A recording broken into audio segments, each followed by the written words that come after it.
안녕하세요. 오늘도 사연살롱을 찾아주셔서 감사합니다. 저는 천사 같은 아들과 함께 살고 있는 워킹맘입니다. 항상 다른 사람의 기막힌 사연들을 듣기만 하다가 제가 이렇게 제 사연을 보내게 되다니 이런 날도 오는군요. 참 감회가 새롭네요. 사연살롱의 사연을 들을 때마다 저 역시 남들과 다르지 않은 평범한, 아니 남들처럼 지긋지긋한 결혼살이를 이어간다고 생각하며 카타르시스를 느끼곤 했는데요. 이번엔 저에게 일어났던 아주 기가 막혔던 이야기를 여러분께 들려드리며 제 이야기를 들어주시는 분들께 즐거운 시간을 선사해 드리고 싶네요. 그리고 그 일을 겪은 후 아들과 함께 힘차게 살아가려는 저를 응원해달라는 부탁도 드리고 싶고요. 저는 어렸을 적 미국에서 태어나 거기서 10년 동안 거주하다가 한국으로 돌아온 제 나이치고는 조금 특이한 유년 시절을 겪으며 자랐어요. 금융 관련 회사에 다니시던 아빠의 직장 때문이었죠. 한국으로 다시 돌아올 때는 이사직에 올라가게 되면서 저희 아빠는 그 전보다 더 많은 돈을 버실 수 있게 되었어요. 덕분에 엄마와 저희 언니, 저는 부족함 없는 삶을 누릴 수 있었죠. 하지만 너무 열정적으로 일을 하셔서 그랬는지 저희 아빠는 48세라는 젊은 나이에 간암을 얻고 세상을 떠나고 마셨습니다. 아빠와 결혼한 뒤 전업주부로만 살아오셨던 엄마는 아직 고등학생인 언니와 중학생인 절 보며 눈앞이 아득해지셨다고 해요. 당시 엄마는 저희 두 자매의 대학 등록금부터 결혼 자금까지 전부 지원해 주려면 돈을 벌어야겠다는 욕심이 나셨던 모양입니다. 그래서 친구의 지인을 통해 좋은 투자처가 있다는 말을 듣고 덜컥 돈을 넣었다가 그만 큰 사기를 당하고 말았어요. 그 큰 계기로 인해 저희 집 경제력은 급격하게 기울어지고 말았죠. 그때 저희 가족이 더 이상 무너지지 않을 수 있도록 기둥이 되어주었던 건 바로 저희 언니였어요. 큰 돈을 잃고 사색이 되어 몇 날 며칠 동안 밥도 제대로 못 드시는 엄마에게 먼저 다가가 일으켜 세워준 것도 바로 언니였죠. 엄마 괜찮아. 이 집 팔고 작은 집으로 이사가면 돼. 월세방이어도 괜찮아. 그 돈 날렸다고 해서 우리 인생이 망한 게 아니야. 아직 남은 아빠 유산으로 나랑 지은이 대학 등록금은 충분히 나와. 그치만 너희 대학 가면 생활비도 있고 자취라도 하게 되면 보증금은 어떻게 하니? 또 결혼자금도 있고. 그 다음 일은 엄마가 책임질 게 아니라 우리가 알아서 책임지면 돼. 그러니까 더 이상 그런 걱정은 하지 마. 그리고 나는 자취할 일 없어. 무조건 서울에 있는 대학 갈 거니까. 그건 지은이도 마찬가지야. 그렇지? 걱정하지 마 엄마. 나 이번 중간고사 반에서 1등 했어. 앞으로도 계속 공부해서 꼭 서울에 있는 대학 갈게. 언니의 위로로 엄마는 겨우 기운을 차리고 다시 일어날 수 있었어요. 그리고 두 번 다시는 투자 같은 건 쳐다도 보지 않고 백화점 푸드코트에 있는 케이크점에서 일을 구해 성실하게 일을 하셨죠. 그리고 언니는 우리나라에서 제일 좋다는 대학교에 진학해 6학기를 전액 장학금을 받으며 학교를 다녔어요.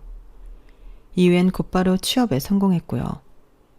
저 역시 그런 언니를 보며 자극을 받고 열심히 공부해 언니만큼은 아니지만 나름 명성 있는 대학교에 진학해 틈틈이 장학금을 받으며 학교를 다녔죠.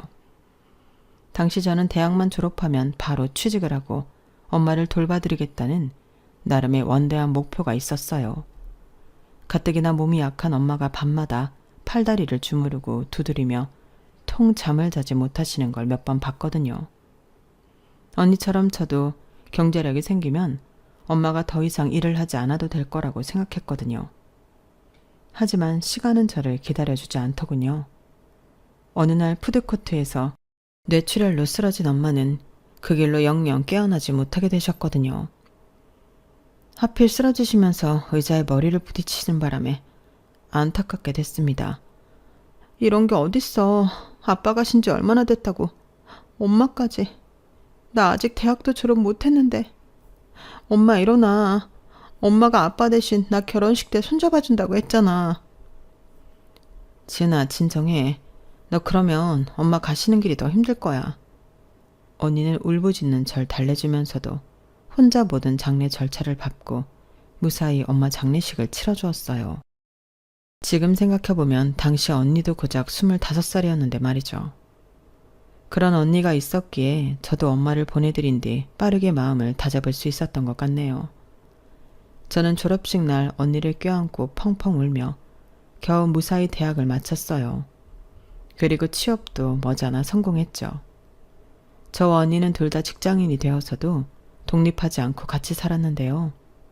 언니의 직업은 학원, 그것도 강남 8학군 안에 위치한 학원의 영어 강사였기 때문에 집에 있는 시간이 손에 꼽을 만큼 적었어요. 거의 저 혼자 사는 것과 다를 바가 없었죠. 그래서였을까요? 저는 회사를 다니며 연애를 쉬지 않고 했던 것 같아요. 수시로 새로운 남자를 만난 건 아니었지만 헤어지고 나서 곧바로 다음 연애를 하곤 했죠. 그러다가 남편을 만나게 된 거예요. 남편은 첫 만남 때부터 정말 특이한 사람이었죠. 회사 엘리베이터에서 대뜸 같이 식사를 하자고 말을 걸었거든요. 혹시 남자친구 있으세요? 아니요, 왜요?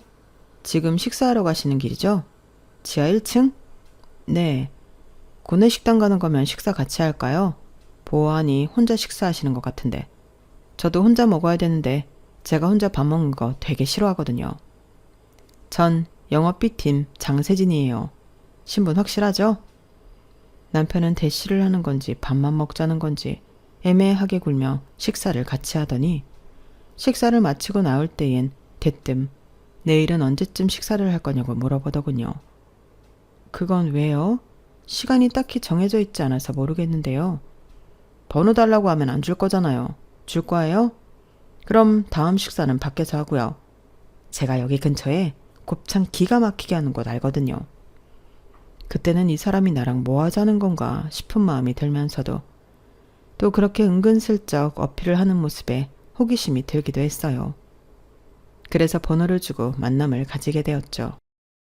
그런데 한두 번 더 만나보니 생각보다 훨씬 성격이 좋고 재미있는 사람이더라고요. 괜히 영업직 사원이 아니구나 싶을 만큼 말주변도 좋았고 상대를 배려하는 것도 세심하고 센스가 넘쳤어요. 저는 그런 그 사람에게 점점 호감을 가지게 되었고 저희는 금세 연인이 되었답니다. 사귄 지 500일이 되던 날 남편은 저에게 깜짝 프로포즈를 했고 저희는 그렇게 결혼을 약속하게 되었어요. 친정 언니는 당연히 너무나 축하해 주었고 시댁 식구들 역시 부모님을 일찍 여의고도 반듯하게 자란 저를 대견해하며 좋게 봐주셨죠. 저희 두 사람은 양가의 축복을 받으며 부부 사이가 되었답니다. 이후 곧바로 아들을 임신한 저는 다니던 회사를 관두고 출산과 이후 육아에만 전념을 하기로 했어요. 아들을 임신했다는 소식에 시어머니는 아직 나오지도 않은 아기 용품을 사느라 정신이 없으셨을 정도로 기뻐하셨죠. 시집 오자마자 곧바로 손주를 보게 될 줄이야. 그것도 떡두꺼비 같은 아들을. 세상에. 우리 집에 복덩이가 왔네. 복덩이가 왔어. 어머님, 이거 저랑 남편이 엊그제 사온 꽃게예요. 저번에 가져다 주신 김치 너무 맛있게 잘 먹어서 어머님 오시면 드리려고 준비해놨어요. 뭘 이런 걸. 이런 거 일일이 신경 쓰지 않아도 돼. 출산 전까지는 좋은 거 먹고 운동하고 태교 열심히 하는 데만 신경 써라. 다른 건 일체 신경 쓰지 말고. 알았지? 네, 어머님. 집안의 첫 손주를 임신한 저는 시댁 식구들의 극진한 보살핌을 받았어요. 당시 결혼 전이었던 시동생한테도 임산부한테 좋다는 영양제를 한 박스 받았을 정도였죠. 친정 언니는 일이 바쁜 와중에도 틈이 날 때마다 제 상태를 체크하러 직접 저희 집에 와주었고요. 온 가족의 보살핌을 받으며 제가 건강한 아들을 출산했을 때 친정 언니는 눈물을 펑펑 쏟았어요. 저희 부모님 생각이 났기 때문이죠. 이후 언니는 학원에서 잘릴 각오를 하고 긴 휴가를 써서 제 산후조리를 곁에서 내내 도와주었답니다. 다행히 다시 학원으로 복귀할 수는 있었다고 해요. 언니 덕분에 저는 빨리 기력을 되찾을 수 있었습니다. 이후에는 아이를 키우느라 시간이 정신없이 지나갔죠. 출산을 막 했을 때는 애는 낳는 것보다 키우는 게 일이라는 말을 별로 실감하지 못했는데 4시간 주기로 울어대는 아이한테 온종일 매어 살다 보니 정말로 키우는 게 훨씬 더 일이더라고요. 애가 걷기 시작하고 옹알이를 하고 뛰어다니기 시작할 때까지 저는 예전 처녀 때의 모습은 찾아보기 힘들 정도로 살도 찌고 얼굴도 많이 상해버렸어요. 2년을 기다린 유치원에 아이가 들어가고 나서야 겨우 숨 돌릴 수 있는 제 시간이 생기더군요. 처음엔 잠을 자거나 운동만 하면서 그 시간을 보냈는데 다시 예전의 몸 상태를 찾아가기 시작하니까 그 시간을 좀 더 활용해보고 싶었어요. 그래서 소일거리로 번역일을 조금씩 받아서 하기 시작했죠. 원래 결혼 전 다니던 회사에서도 비슷한 일을 했었기 때문에 저는 빠르게 프리랜서 번역가로 자리를 잡을 수 있었답니다. 그리고 그 시기쯤에 시동생도 장가를 가게 되었어요. 시동생이 데려온 동서는 무려 집안 어른 모두가 판검사인 법조인 집안 딸이었죠. 시어머니는 시동생 장가 준비를 하면서 사채 빚이라도 진 사람처럼 정신없이 결혼 자금을 모아대기 시작했어요. 집안에 아들을 낳았다고 애지중지하던 저는 한순간에 시어머니의 수많은 통장 중 하나로 전락하고 말았죠. 예, 너 얼른 70만 원만 붙여봐라. 네? 갑자기요? 무슨 일이세요? 오늘 세영이 결혼식 사진 고르러 갔는데 거기서 70만 원을 더 달라고 하는 모양이야. 결혼식 사진 고르는데 왜 70만 원이나 필요하세요? 아우, 이 늙은이가 자세한 걸 어떻게 알겠니? 원래 고급 사진관들은 돈이 많이 드는 모양이다. 그러니 윗사람들이 가서 사진을 찍는 거겠지. 얼른 70만 원부터 붙이거라, 참말 말고. 어머님, 저 이미 저번 달에 번 돈 전부 도련님 장가 비용으로 썼어요. 더 이상 드릴 돈이 없어요. 그럼 적금이라도 깨서 보내든가. 잔말하지 말고 3시 전에는 무조건 보내라. 알겠어? 시어머니는 칼만 안 들었지 아주 강도가 따로 없었어요. 덕분에 번역 일을 하며 번 돈을 전부 빼앗기고 말았죠. 남편에게 이 일에 대해 부당함을 토로해봤지만 남편은 시동생이 장가가기까지 반년밖에 안 남았으니 이해해달라는 말만 앵무새처럼 되풀이할 뿐이었고요. 그러면서 말끝마다 나도 당신이 애 낳고 집에서 쉬는 동안 안말 않고 돈 벌어다 줬잖아. 가족끼리 다 그렇게 서로 돕고 사는 거 아니야? 라는 말을 덧붙이곤 했죠. 독박 육아를 한 채가 무슨 집에서 놀고 먹은 것 마냥 이야기하는 남편에게 부하가 치밀었지만 남편의 말 맞다나 반년만 참으면 다 지나가겠거니 하고 꾹 참았네요. 시동생은 그렇게 집안 돈을 다 받아먹으면서 의리의리하게 결혼식을 치렀어요. 그러더니 그 이후엔 자기 가족들은 나 몰라라 하고 처갓댁에만 매어 살았죠. 그리고 그때부터 시어머니가 저를 매주 주말마다 시댁으로 부르기 시작했어요. 처음엔 평생 끼고 살던 시동생이 나가고 나니 마음이 적적해졌나 보다 하고 시어머니를 이해하려고 했는데요. 하지만 시댁에 방문할 때마다 꼭 기분 나쁜 말들을 던지는 시어머니 때문에 저는 점점 시댁에 가기가 싫어졌어요. 하루는 시댁에서 시어머니가 꽃게탕이 먹고 싶다고 사다 놓은 꽃게를 열심히 손질하고 있는데 뒤에서 이런 말을 건네는 겁니다. 예, 그 꽃게 살살 다뤄라. 내가 엄청 비싸게 사온 거야. 그게 양식하는 사람들 사이에서는 이거로 쳐주는 엄청 좋은 꽃게라더라. 네, 어머님, 살살 손질하고 있어요. 예, 너는 근데 어쩜 와서 맨날 먹기만 하고 가니? 너희 집 반찬은 제대로 만들어 먹고 있어? 저희요? 그럼요. 매주 반찬 3-4개씩은 만들어 먹고 있어요. 그럼 먹을 게 없는 것도 아닌데 왜 맨날 우리 집은 빈손으로 딸랑 와? 나는 늘 좋은 거 있으면 나눠 먹으려고 하는데? 빈손은 무슨. 시댁에 갈 때마다 용돈을 드리느라 저희 생활비도 빠듯해지고 있다는 소리가 목구멍까지 나왔지만 겨우 참았죠. 욕하는 성질을 한번 눌러 참고 생각해보니 그래, 차라리 용돈을 줄이고 반찬을 해서 오는 게 더 경제적이겠다는 생각이 들어 그 다음에는 용돈을 반으로 줄이고 반찬을 많이 해다 드렸어요. 봉투가 얇아지자 못마땅한 표정을 짓는 시어머니 얼굴을 애써 무시하면서요. 애 키우면서 살림하는 게 빤하게 보일 텐데 시어머니는 자꾸만 저의 살림을 빼먹으려고 안달이더군요. 제가 싸온 반찬을 몇 번 먹더니 이런 얘기를 또 하시는 거예요. 예, 너는 어쩜 맨날 이런 풀떼기만 싸우니? 고사리는 저번 달에도 가져오지 않았니? 이거원, 가족들을 말려 죽일 참인지. 요즘 나물이 얼마나 비싼데요. 그리고 이런 걸 많이 먹어야 건강해진다고. 유명한 사람들은 죄다 채식만 하잖아요. 채식? 그럼 앞으로도 이렇게 풀떼기만 가져오겠다는 거야? 이래가지고 내 손주랑 내 아들이 건강하게 잘 살지 모르겠구나. 에휴, 늙은 시엠이 굶겨 죽이는 것도 아니고 옛날 같았으면 어른상에 고기 하나 없다고 바로 등짝 맞았을 일이다. 그래, 나도 당신이 해준 갈비찜 좀 먹어보자. 신혼 때는 자주 해주더니 요즘은 그거 통 안 해줬잖아. 저는 기분이 나빠서 속으로 화를 삭히고 있는데 눈치 없는 남편은 그 와중에 반찬 타령이나 하고 있더라고요. 가뜩이나 점점 시어머니가 시댁으로 불러들이는 일이 잦아져 주말마다 시댁에 가는 게 당연한 일정인 것처럼 굳어졌는데 이제는 시어머니의 시실코콜한 잔소리까지 들으며 매주 다양한 고기 반찬을 해다 바쳐야 하는 상황이 되어버리고 말았죠. 시어머니는 점점 더 노골적으로 먹고 싶은 음식을 요구했고 저는 늘 그걸 다 맞춰서 가져가야만 했어요. 이대로는 생활비가 다 바닥이 나겠다 싶었던 저는 번영일을 늘려서 할 수밖에 없었고 늘 피곤한 몰골이 될 수밖에 없었는데요. 그러던 중 하루는 청천벽력 같은 소식이 들려왔어요. 남편이 회사에서 정리해고를 당한 겁니다. 이제 고작 40 넘은 남편의 정리해고 소식에 저는 큰 망치로 머리를 맞은 것처럼 머리가 굳어버렸어요. 뭐? 정리해고? 해고? 그럼 회사를 더 못 나간다고? 왜? 무슨 일인데 대체 왜? 지금 시국이 시국이라서 해외 거래처 전부 나가리 됐으니까 그렇지. 해외 거래가 안 되는데 회사가 돈을 어디서 버냐고. 아니 그렇다고 해도 그렇지. 이렇게 일 잘하던 사람을 헌시짝 버리듯이 버려? 그래도 되는 거야? 걱정하지 마. 해고로 처리됐으니까 실업급여는 나온대. 지금 그게 문제가 아니잖아.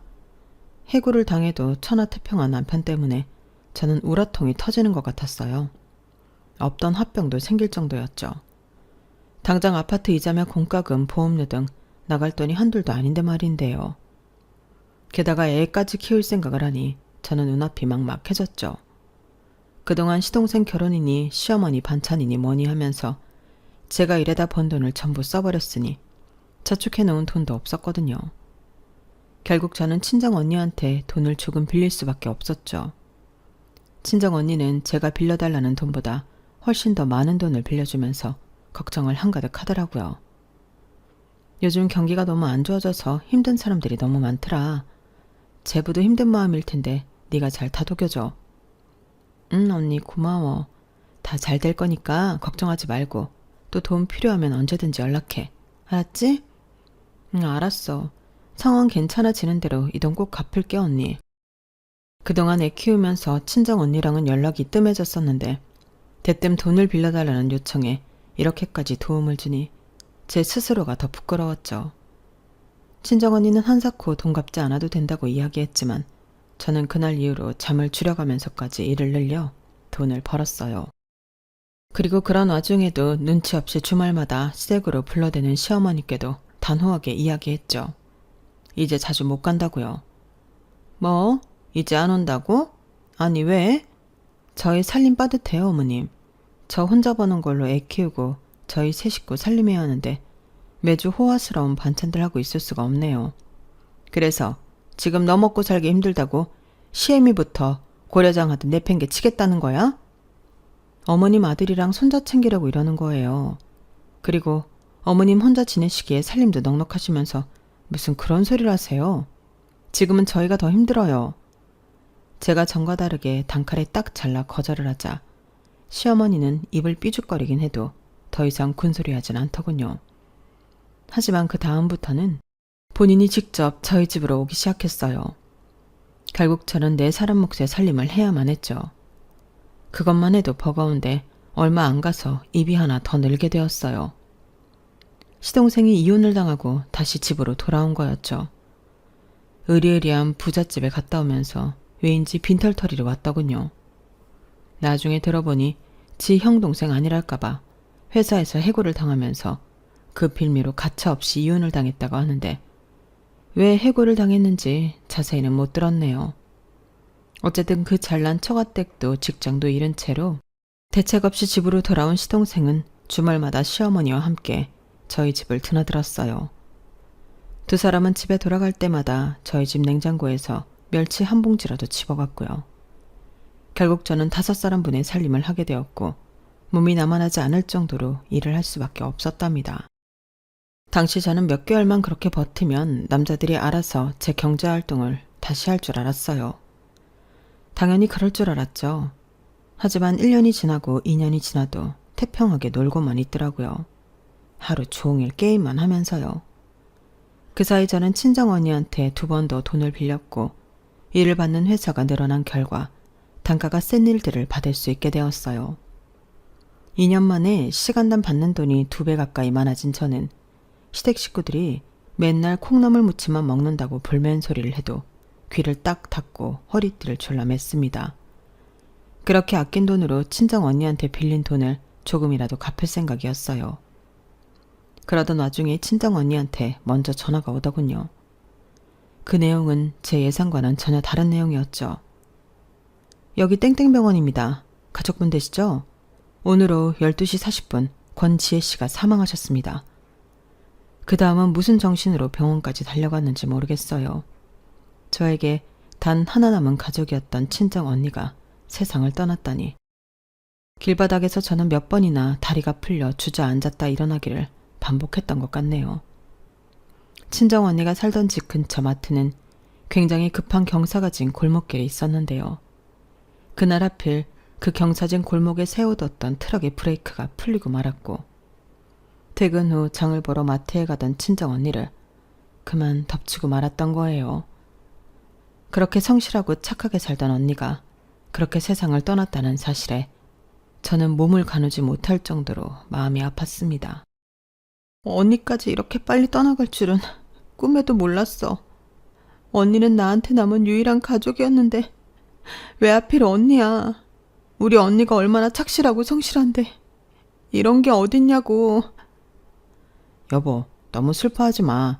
당신 말대로 채영은 좋은 사람이었으니까 분명 좋은 곳으로 갔을 거야. 당신이 이렇게까지 슬퍼하면 오히려 채영이 마음 놓고 못 떠나.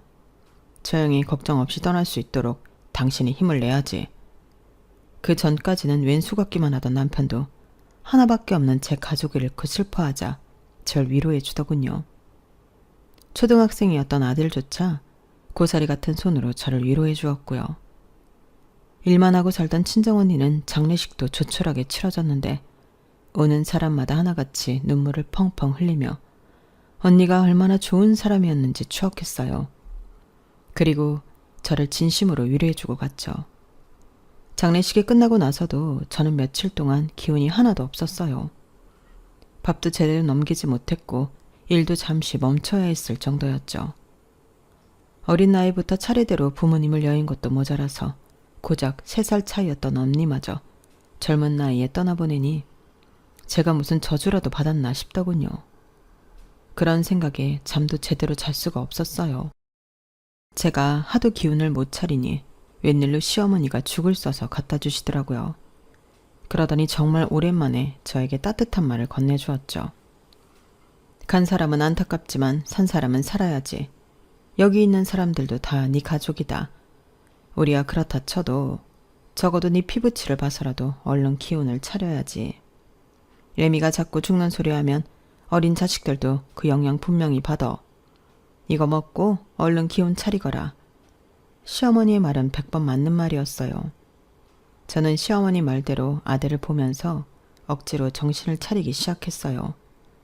언니 유품도 그제서야 정리하기 시작했고 언니가 살던 집도 전부 처분했죠. 혼자 검소하게 살면서 일만 하던 언니였기에 유산이 상당히 많았어요. 함부로 손대기 어려울 정도로요. 제가 관리하기 어려울 정도였기에 차차 자산관리를 배우면서 손을 대야겠다고 생각하며 일단은 제가 거의 쓰지 않는 계좌에 따로 보관만 해두었죠. 점차 일상을 되찾아가던 그때 시동생이 이사를 간다는 의외의 소식을 듣게 되었어요. 솔직히 저로서는 너무 환영할 일이었죠. 맨날 고맙단 말 한마디 없이 대면대면한 사이면서 빈대만 보는 시동생이 저는 늘 불편했거든요. 그 몇 년 동안 백수로 지내던 시동생은 돈이 어디서 났는지 신도시에, 그것도 아파트에 집을 구해 들어간다고 하더군요. 그 소식에 저는 내심 깜짝 놀랐는데 시어머니랑 남편은 별로 놀랍지도 않은지 조용히 이사 준비를 했어요. 저는 시동생이 복권에 당첨이라도 된 건가 생각했네요. 하지만 친한 사이는 아니었으니 따로 물어보진 않았어요. 그렇게 시동생이 이사 간다는 날이 되었고 오후에 이삿짐 차가 온다고 하니 온 식구가 가서 아침부터 짐 포장을 도와주고 있었어요. 포장이 거의 다 끝나갈 때쯤 보험사에서 연락이 오더군요. 언니의 보험이 입금되었다고요. 마지막 보험금이었고 저는 알겠다고 하고 전화를 끊은 뒤 은행 계좌를 확인해 보았습니다. 제가 거의 쓰지 않고 언니의 유산과 보험금을 모아만 두는 그 계좌를요. 그런데 금액이 뭔가 이상한 거예요. 무려 3억 원이나 빠져 있더군요. 저에게 그 은행 계좌가 있다는 사실을 아는 사람은 이 세상에 딱 한 명뿐이었는데 말이죠. 여보, 당신 내 계좌에서 돈 빼갔어? 뭐? 무슨 돈? 내가 당신 계좌에서 돈을 왜 빼가? 나 땡땡은행 계좌 말이야. 당신 말고 이 계좌에서 누가 돈을 빼나? 그야 뭐 당신이 기억 못할 수도 있지. 저는 남편이 거짓말할 때마다 짓는 그 특유의 짜증나는 표정을 단박에 알아차렸어요. 그리고 곧바로 날이 선 목소리로 남편을 추궁하기 시작했죠. 미쳤어? 그 돈이 무슨 돈인데 그걸 말도 없이 그것도 3억이나 빼가. 당신이 그런 돈 쓸 데가 어디 있다고. 아니 내가 안 그랬다니까. 당신 아니면 누가 이런 짓을 해. 3억이 어디 동네 똥개 이름도 아니고 그걸 어쨌냐고. 당장 말 안 해? 나는 아니라니까. 남편은 점점 목소리가 기어들어가면서 아니라는 말만 반복했고 저는 속에서 천불이 나는 것 같았어요. 그런데 옆에서 시어머니가 그 불에 기름을 붓는 소리를 하시는 겁니다. 아유, 우리 세영이 이사하는 데 썼다. 얘 아파트 잔금이 부족해서 썼어. 됐니? 어차피 돈은 차고 넘치게 많으면서 그깟 3억 가지고 뭘 그렇게 유난을 떨어? 제정신이세요? 이 돈 저희 언니 목숨값이에요. 아파트 잔금이 모자랐다고요? 애초에 3억씩이나 모자르면 그 집에 들어가지 말았어야죠. 어떻게 당사자인 저한테 한마디 말도 없이 이런 짓을 저지를 수가 있어요. 넌 더 많이 받았잖니, 네 언니한테. 아휴, 넌 네 가족한테 쓰는 돈도 그렇게 아깝니? 대체 어떻게 된 애가 저밖에 모르니? 그러면서 네 시애미한테는 바락바락 소리나 지르고. 나중에 너 힘들 때 세영이가 어련히 은혜 갚을 것을. 이 나이에 아직도 배 쓰면서 무슨 수로 3억을 갚아요? 말이 되는 소리 하세요. 제가 울분을 토하며 화를 내도 시댁 식구들은 계속 저만 매정한 사람 취급하면서 말을 아꼈어요. 본인들도 딱히 할 말이 떨어진 모양이었죠. 그 모습을 보면서 저는 제가 바보 같은 짓을 하고 있다는 걸 깨달았습니다. 어차피 말이 안 통하는 사람들한테 입 아프게 말로만 떠들어 봐야 소용이 없다는 걸 깨닫게 되었어요. 동시에 이런 거지근성으로 똘똘 뭉친 거머리 같은 인간들한테 환멸이 났어요. 제가 왜 그동안 제 몸 갈아가면서 이런 거지 같은 인간들 뒷바라지를 해줬는지 모르겠더라고요. 당신들, 나를, 아니 우리 가족을 개무시하는구나. 그래, 알았어 그럼. 저는 그 자리에서 하던 일을 전부 내팽개치고 집 밖으로 나와버렸어요.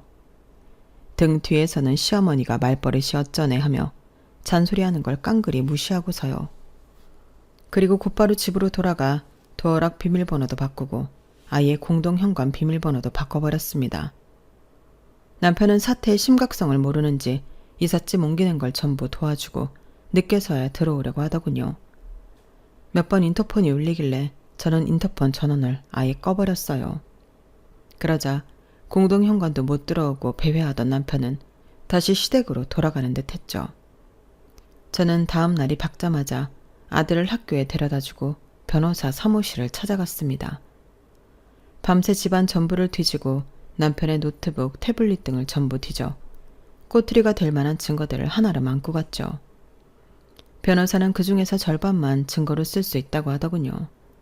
뭐 상관없었습니다. 저는 쓸 수 있는 소장은 모두 작성한 뒤 그 다음엔 아예 호텔로 들어가 버렸어요.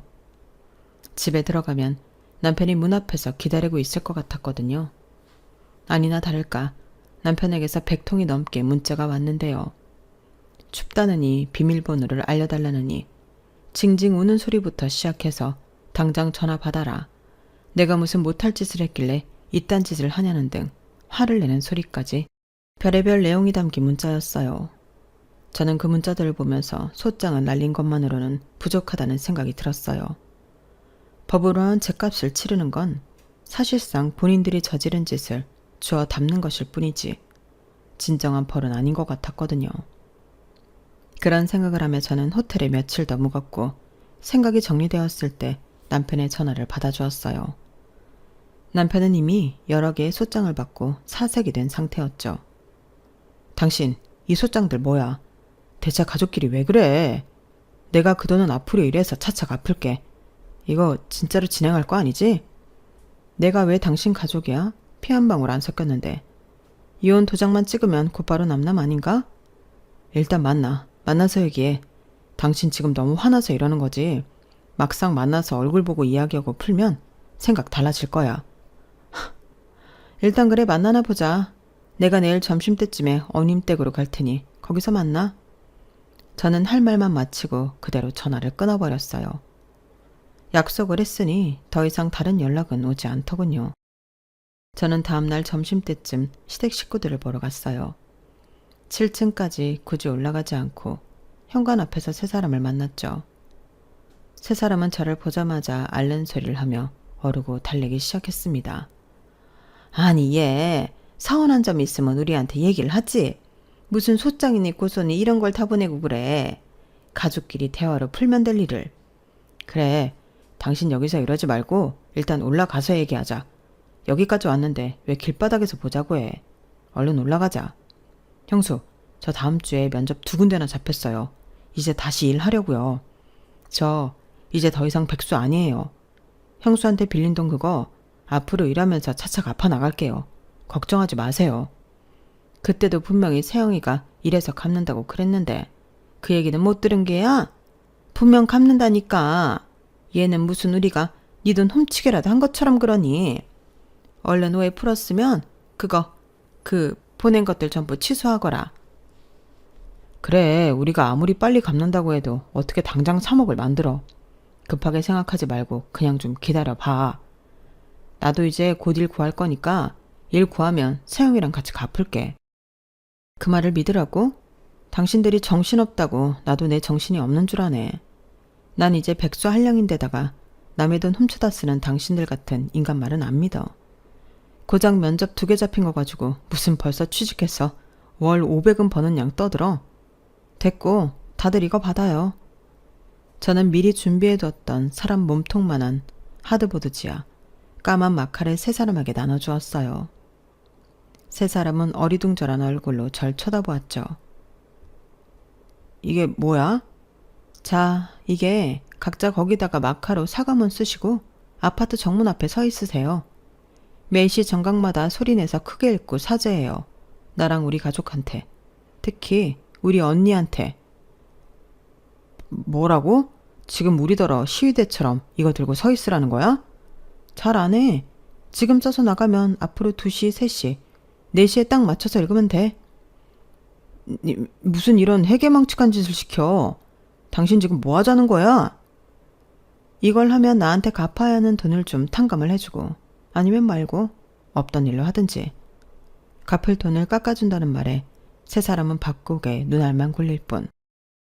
더 이상 아무 말도 하지 않았어요. 저는 준비해온 계약서도 세 사람에게 나누어 주었습니다. 자, 여기 받아요. 거기 적힌 대로 각자 반성문을 들고 서 있다가 정각마다 소리내서 읽으면 소정의 금액을 탕감해 줄 거예요. 제 사인은 미리 해놨으니까 당신들 사인도 하세요. 싫으면 말고요. 처음엔 세 사람 모두 이런 걸 왜 하냐면서 볼멘 소리를 했어요. 저는 그럼 얘기 다 끝났다며 미련 없이 가방을 챙겨들었죠. 제가 진짜 가버리려고 하니 세 사람은 우물쭈물하다가 결국 사인을 하더군요. 그리고 각자가 잘못한 내용을 마카로 큼지막하게 적기 시작했어요. 그걸 보니 지들도 뭘 잘못하고 있었는지는 알고 있었더라고요. 세 사람은 자신들의 잘못이 대문짝만하게 적힌 종이를 온몸에 내걸고 아파트 정문 앞으로 향했습니다. 그리고 정말로 3시간 동안 서 있었어요. 시계가 2시, 3시, 4시를 알릴 때마다 큰 소리로 자기들이 잘못한 내용을 차례대로 외쳤고요. 저는 아내의 통장에서 몰래 3억을 빼돌려 동생에게 주었습니다. 그리고 지난 3년 동안 백수로 살면서 살림, 육아는 손도 안 대고 게임만 하고 살았습니다. 아내에게 큰 잘못을 했습니다. 저는 지난 2년 동안 형과 형수 집에서 밥만 얻어먹고 고맙다는 말 한마디도 하지 않았습니다. 그리고 형수 돈 3억을 빼돌려 제 명의의 신도시 아파트를 마련했습니다. 저는 그동안 며느리한테 매주마다 용돈과 반찬, 세대 휴지 같은 살림을 무제한으로 받아왔으며 더 좋은 걸 달라고 요구까지 하였습니다. 그리고 아들 둘을 잘못 키워 며느리한테 빈대짓을 하게 했습니다. 제 잘못입니다.